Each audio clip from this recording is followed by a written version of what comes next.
ஓம் ஹ்ரீம் பைரவி க்லாம் ஹ்ரீம் ஸ்வாஹா. வணக்கம்.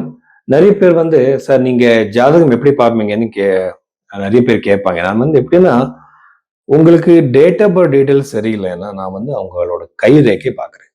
இதுக்கு எனக்கு ரொம்ப எக்ஸ்பீரியன்ஸ் இருக்கு. இந்த சைனீஸ் பாமிஸ்ட்ரி, இந்தியன் பாமிஸ்ட்ரி, நாடி பாமிஸ்ட்ரி ரொம்ப ரிசர்ச் பண்ணியிருக்கேன். என்கிட்ட மோர் தென் 10,000 ஹேண்ட்ஸ் போட்டோஸ் இருக்கு. நிறைய ரிசர்ச் போயிட்டு இருக்கு. உங்க ஜாதகத்தை நான் அதுக்கு அப்ளை பண்ணிட்டு நிறைய விஷயங்கள் நான் சொல்றேன். இது என்னோட புது சிஸ்டம்.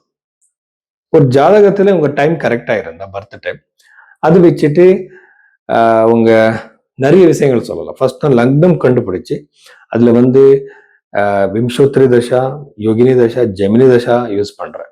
ஒரே தசை மட்டும் இல்லை.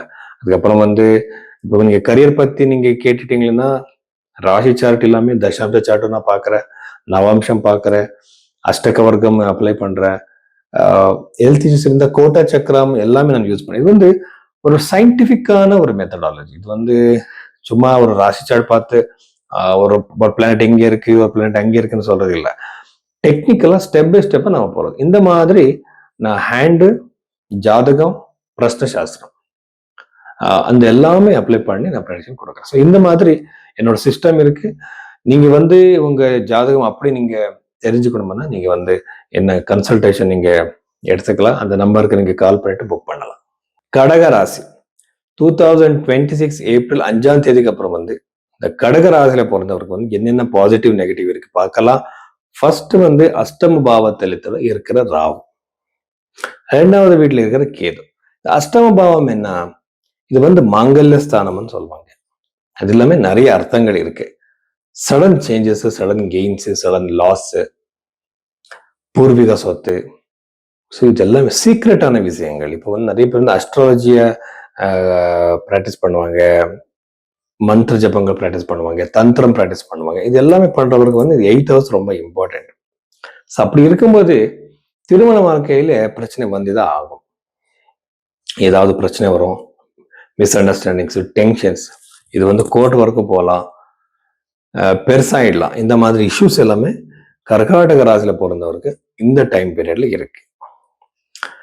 ரெண்டாவது வீட்டுல இருக்கிற கேஸ்னால அன்னெசரி லாஸ். இப்போ உங்களுக்கு தெரியாத ஒரு பிசினஸ்க்கு நீங்க பண்ணிட்டீங்க, இன்வெஸ்ட்மெண்ட் பண்ணிட்டீங்க, உங்களுக்கு அது புரியல. அந்த பிசினஸ் யாரையோ நம்பி நீங்க பண்ணிட்டீங்க, கண்டிப்பா லாஸ் இருக்கு. ஜாகிரதை இருங்க. கொடுத்துருக்கிற பணமே திரும்பி வராது. இந்த டைம் பீரியட்ல நீங்க பணம் கொடுக்கறது நிப்பாட்டிடுங்க. எதுக்குன்னா கொடுத்த பணம் திரும்பி வராது இந்த டைம் பீரியட்ல. குடும்பத்துல அன்னெசரி விஷயங்களுக்கு சண்டை. ஸோ இது எல்லாமே மனசுல வச்சுக்கிட்டு நீங்க பேசணும். 11th ஹவுஸ்ல இருக்கிற கிரகம் அது போயிடுச்சு. சுக்கிரன் மேஷராசி. இது கரியர்ல மட்டும் நீங்க நல்லா எதிர்பார்க்கலாம். சக்சஸ், ப்ரோக்ரஸ், ஜாப்ல சேஞ்சஸ், டிரான்ஸ்ஃபர் சான்சஸ், ஒரு சேலரியில ஹைக் கூட நீங்க பாக்குறதுக்கு நிறைய சான்சஸ் இருக்கு இந்த கர்நாடக ராசியில பிறந்தவருக்கு. தசமஸ்தானத்துல இருக்கிற சுக்கிரன் பார்த்தா கண்டிப்பா அங்க ப்ரோக்ரஸ் இருக்கு, சக்சஸ் இருக்கு. பிசினஸ், ஜாப் விட்டுட்டு பிசினஸ்க்கு வந்தவருக்கு கூட சக்சஸ் அங்க இருக்கு. நிறைய இடம் வாங்குறதுக்கு, எஸ்பெஷலி நீங்க கார் வாங்கணுமா, வெஹிக்கல் வாங்கணுமா, இந்த டைம் பீரியட் ரொம்ப நல்லது.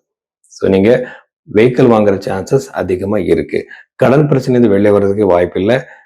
அது அதிகமாக்க கூடாது. அந்த கண்ட்ரோல்ல வச்சிடுங்க. கொஞ்சம் நாள்ல கேது சேஞ்ச் ஆனது பிறகு நீங்க கண்டிப்பா அது சாதிக்கிறேன். கடன் பிரச்சனை வெளியே வரலாம்.